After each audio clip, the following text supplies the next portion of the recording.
Good morning, everyone. I'm going to give you a welcome to country.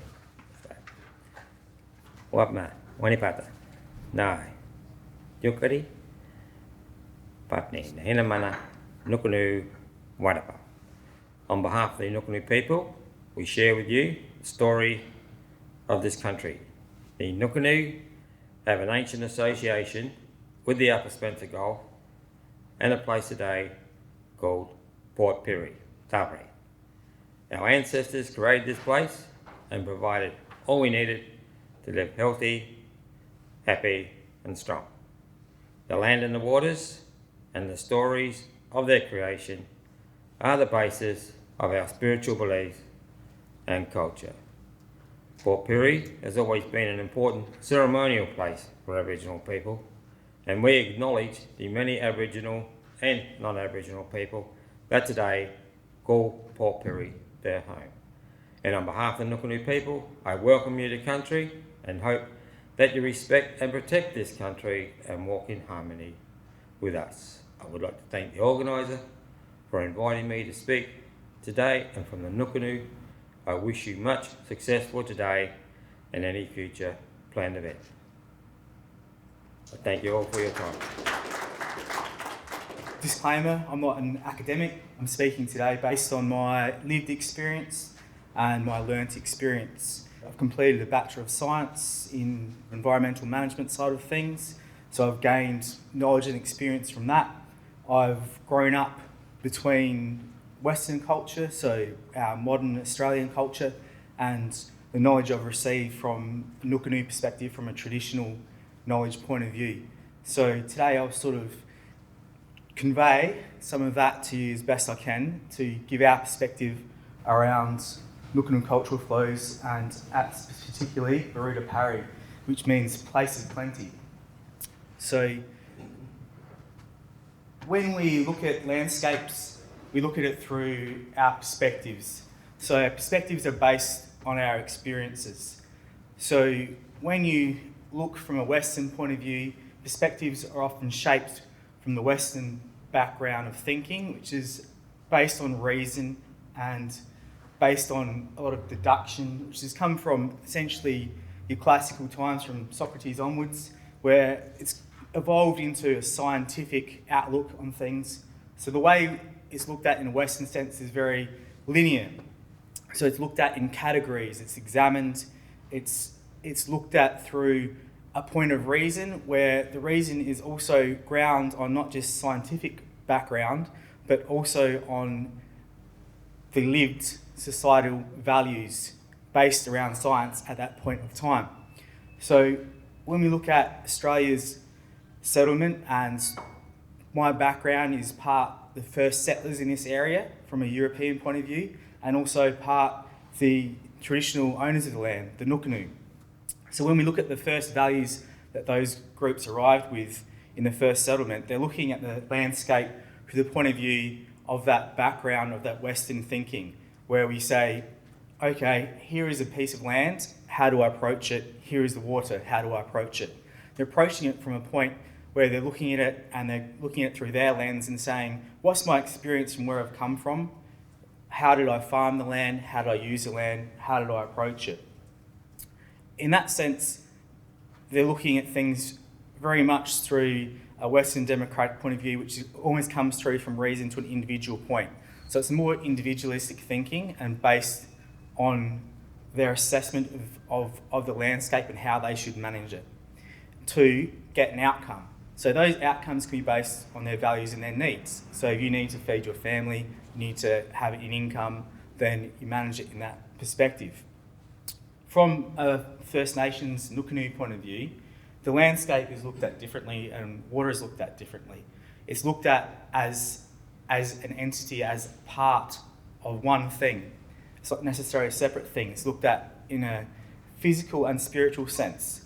So when we look at a landscape in an Aboriginal point of view, we feel it as we're part of it in a traditional sense. We're part of that space. When we look at water, we say that can be a number of things. So we look at a physical location such as this, and we go, there's a physical location, there's physical rocks there, there's physical water there. That's the space that we exist in. However, behind that physicality is the spiritual nature of it.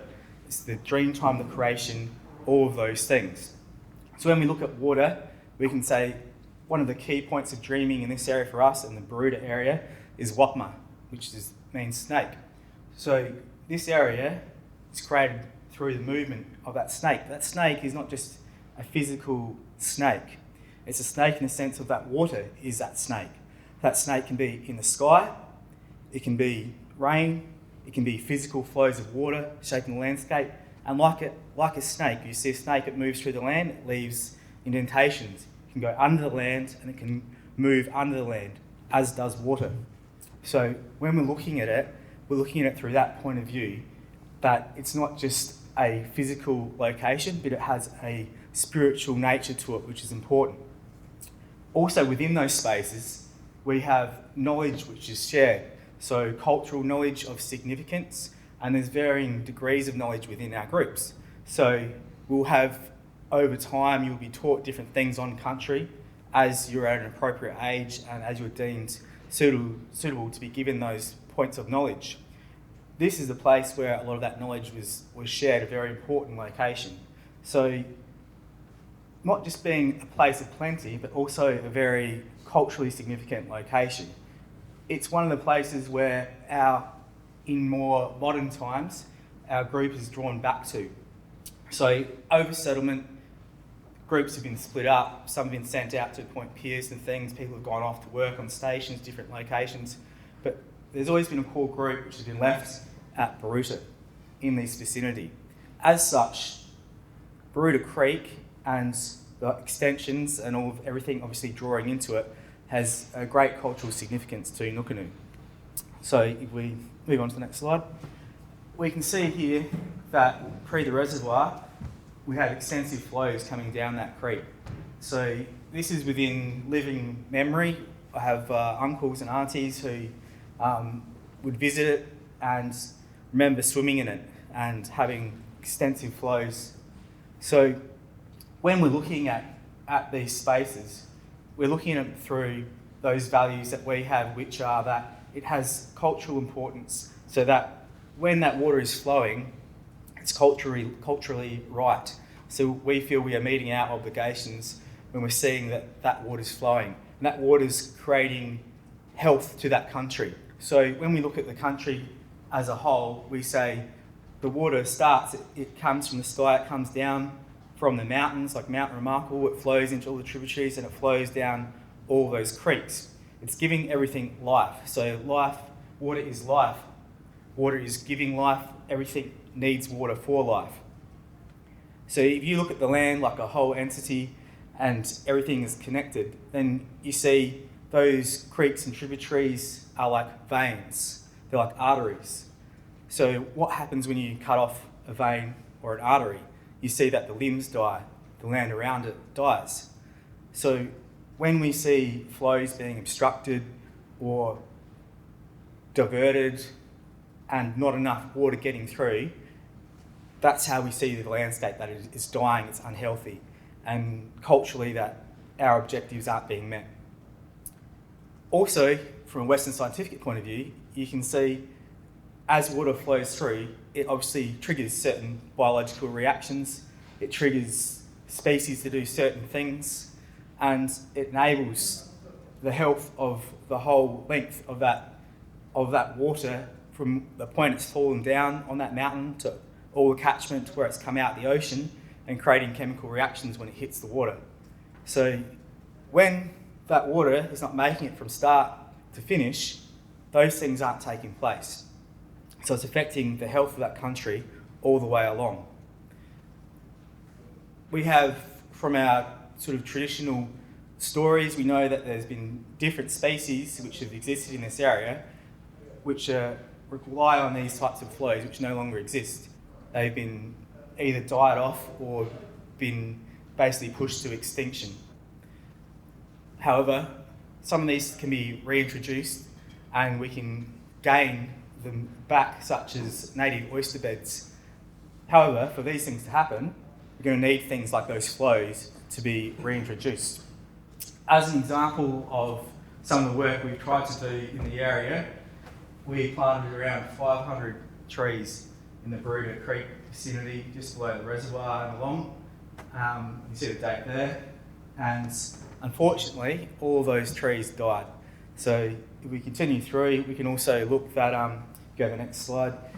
We tried to water them, we attended, and tried to keep an eye on them as best we could, but you sort of can't be there every day.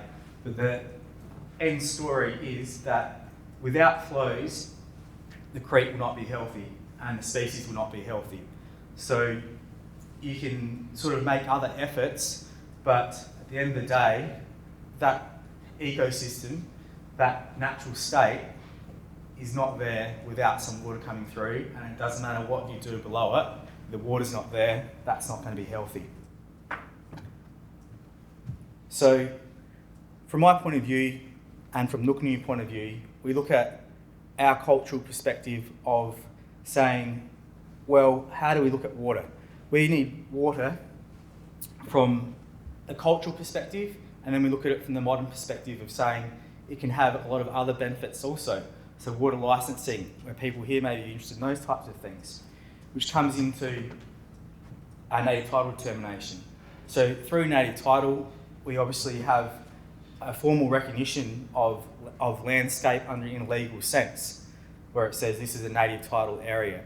So with that, we have a prescribed body corporate which is created, which means that you have an Aboriginal corporation. So as part of that, you have to look at things like the future objectives to have economic prosperity, to have cultural prosperity, and all of your goals for your entire group.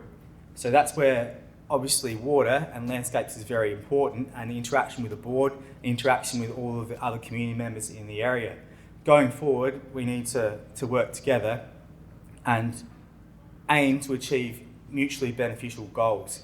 So when we're looking at water, we need to say, okay, how are you looking at it? What's your perspective? So when you're looking at that space, you have a certain perspective on that space and the things that you need. But it's also about you understanding, okay, how are we looking at it? And what sort of cultural values may we have assigned to that area? And also what sort of economic values may we require or opportunities that may exist? So it's about combining, as I'm a product of both of those cultures, and in modern Australia, we have our perspective which has been guided by the Western influence and the traditional Aboriginal influence. And we aim, as a corporation, to sort of be able to bring those values where we can go and interact in a modern environment, but in a way where we can look at development and look at opportunities which align with those traditional cultural values. So the preservation of that landscape, the healthiness of it, and how we can achieve mutually beneficial goals which align with those traditional needs also. Because without healthy country, without healthy water, we don't see ourselves as healthy people. And there's no point in having economic prosperity if you're dead in other ways. And I think there's a couple more. So hope for change. This is where this comes into it. This is hope here. The fact that we're all having these conversations and we're looking at ways where we can draw benefit together and work together to have the best outcomes for everyone. And it's a case where it's not up to one group or one person or one entity. It's looking at it all together, which is going back to the start of what I was talking about how the traditional Aboriginal approach was that it's a circular thing, and the way they look at time and development and stuff is different. In an Aboriginal sense, time is not measured like a clock where it's 1 minute. If we look at the perspectives of time, we can all say from a human perspective, how do you think about time? If you go time can have a different sense depending on what you're doing. So when you're driving down here in the 40k zones, time seems to go for a lot longer than if you're having a beer or doing something you're enjoying.